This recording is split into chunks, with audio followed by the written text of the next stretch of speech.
Bismillahirrahmanirrahim.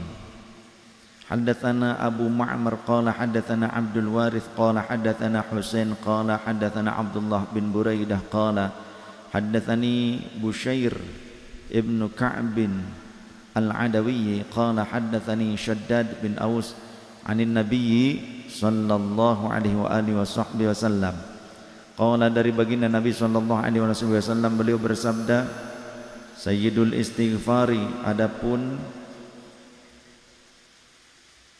sayyidnya istighfar, penghulunya istighfar, istighfar yang paling paten, yang paling ampuh adalah ayyaqula, mengucapkan Allahumma anta rabbi la ilaha illa anta khalaqtani wa ana abduka wa ana ala ahdika wa wa'dika mastata'tu a'udzu bika min syarri ma sana'tu abu'u laka bi ni'matika wa abu'u laka bi dhanbi faghfirli fa innahu la yaghfiru dzunuba illa anta. Qala, beliau berkata, man qalaha minan nahari muqinan biha famata min yaumihi qabla ayyumsiya fahuwa min ahlil jannati. Siapa yang mengucapkan sayyidul istighfar dari bagian siangnya dan ia meyakini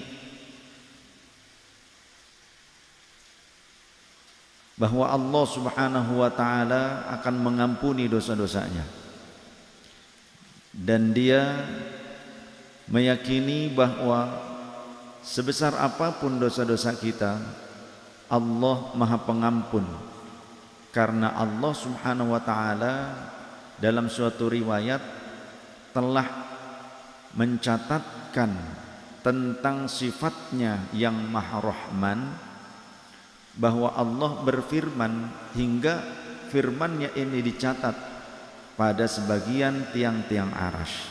Pada tiang-tiang arasy juga tercatat pada benda-benda yang ada di surga bahwa rahmati, sesungguhnya rahmatku itu wasi'at, lebih besar, lebih luas, min ghadabi, daripada murkaku.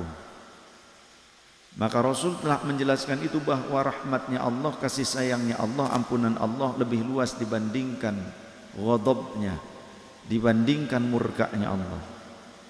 Kita harus meyakini hal itu, sehingga pada saat kita beristighfar, diantaranya dengan permintaan ampun yang terbaik menggunakan sayyidul istighfar, penghulunya istighfar, ketika kita membacanya di bagian siang, afdalnya dari mulai awal siang, yakni pagi hari, kita ucapkan itu ba'da subuh kah, atau di waktu isyraq, waktu duha kah, tapi tidak menutup fadilahnya ketika kita membacanya di waktu siang yang manapun. Pokoknya dari bagian siang ketika kita membacanya, lantas kita meyakini, kita beriman kepada Allah, kita bertakwa pada saat itu.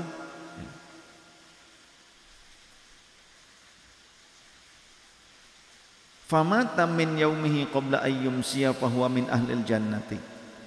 Lalu kemudian wafat di hari itu pula sebelum terbenamnya matahari, maka baginya disediakan surga.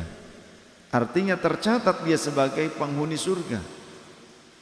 Wa man qalaha minal laili wa huwa muqinun biha famata qabla ayyusbiha fahuwa min ahlil jannati.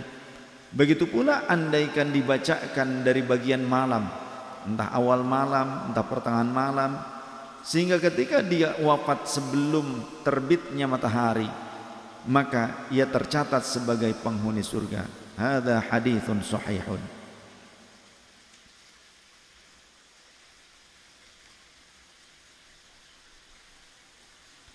Dalam riwayat yang lainnya dengan kalimat yang serupa, sayyidul istighfari, Allahumma anta rabbi la ilaha illa anta khalaqtani wa ana abduka wa ana ala ahdika wa wa'dika mastata'tu abu'u laka bi ni'matika alayya wa abu'u laka bi dhanbi faghfirli fa innahu la yaghfiru dzunuba illa anta a'udzubika min syarri ma sana'tu.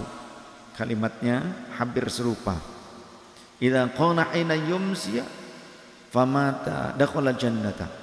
Ketika ia membacanya pada saat sore hari menjelang malam, maka andai dia wafat pada saat itu, dia wafat sebagai ahli surga, dia akan masuk ke dalam surga. Au kana min ahlil jannati, atau masuk kategori sebagai orang yang wajib mendapatkan surga.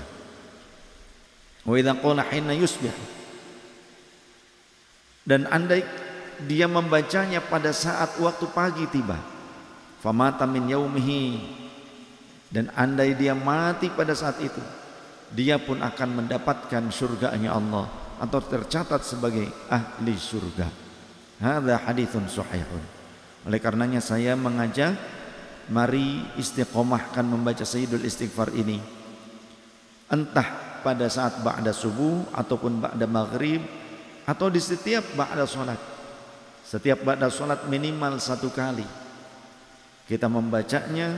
Semoga saja Allah tetapkan kita sebagai hamba yang terampuni dan wafat dalam keadaan husnul khatimah, dan tercatat sebagai orang yang wajib mendapatkan surganya Allah Subhanahu wa ta'ala.